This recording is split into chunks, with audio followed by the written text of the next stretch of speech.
Digital آلات اس حد تک دنیا پر حاوی ہو چکے ہیں کہ لوگ پرانی یادوں کو بھی جو کہ ناممکن تھے انہیں ممکن بنانے کی کوشش کر رہے ہیں۔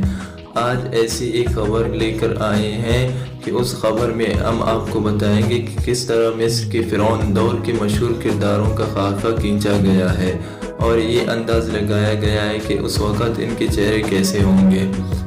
نفرتیتی مصر کے مشہور ملکہ تھے جو کہ 14 صدی میں مصر پر حکومت کیا کرتے تھے۔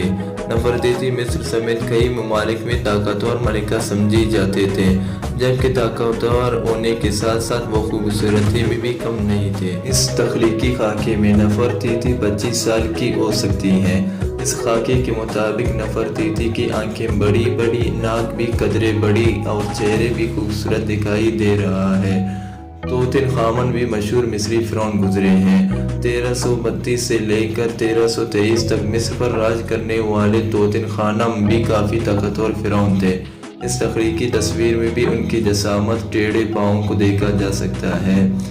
1303 میں پیدا ہونے والے رامسیس مصر کے تاریخ میں ایک طاقتور فرعون سمجھے جاتے تھے۔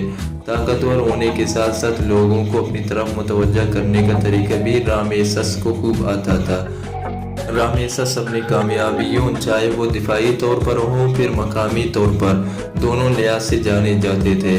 اس تصویر میں ایک طرف رامسیس کی ممی ہے جبکہ دوسری جانب وہ تخلیقی تصویر ہے جو کہ ڈیجیٹل آلات کی مدد سے بنائی گئی ہے۔ ملکہ تائی توت عنخ آمن کی دادی تھے اور اخناتون کی والدہ تھے۔ ان کی ممی کے بنا پر ڈیجیٹل آلات کی مدد سے تخلیقی تصویر بنائی گئی ہے۔ اس تصویر میں ایک طرف ممی کی ہے جبکہ دوسری جانب ان کی تخلیقی تصویر ہے۔ دوستو، یہ تھی ہماری آج کی ویڈیو۔ اگر پسند آئی تو لائک ضرور کیجئے۔ اگر آپ نے ابھی تک ہمارا یوٹیوب چینل سبسکرائب نہیں کیا ہے تو ہمارے چینل ضرور سبسکرائب کریں۔